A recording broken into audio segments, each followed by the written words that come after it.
Alright.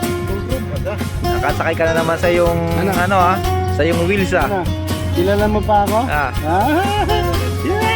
Kilala niya ako kasi Ano? Kilala mo pa ako? Ha? Tok na ito kahapon. Pagdating ko, tulog-tulog hanggang hapon. puro ano ng manok yung ulo mo. Kakain.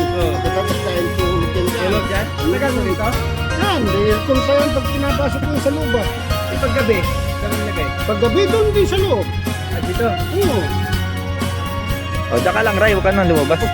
Pasok ko ng alas 5:20. Pasok ko ng alas 5:20, palalabasin ko siya, tatayan doon. Iiwanan ko siya ng pagkain dyan sa loob. Pagkain sa tubig. Ay pala sanay siya sa airport.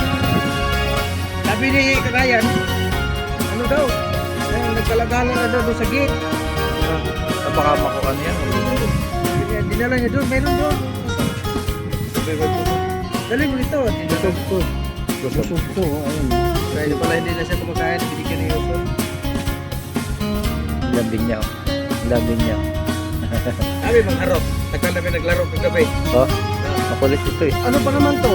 Hindi siya tatay sa kwarto o sa loob ng ano, hindi. Lalabas siya. Lalabas yan para tumain. Isang bisis na tumaya sa karton. Siguro makalabas.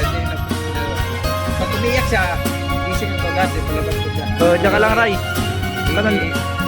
Binabatas ko pa yan. Kasi na sumama sa mga tao, pag hindi ko nailabas ko sila.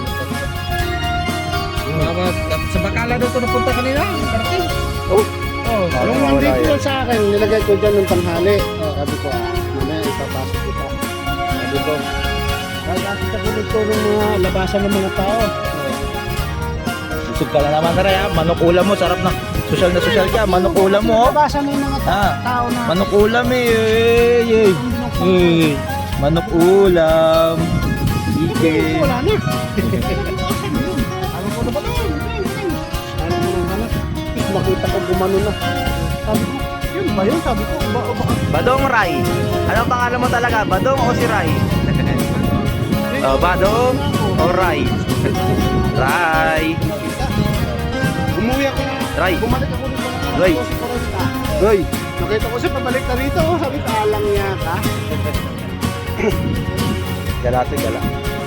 wala na, gusto mo pumunta ng lala. Diyan ka na sa yung wheels. Umuwi naman siya, Busy. kaso lang napunta ng Bacala siguro.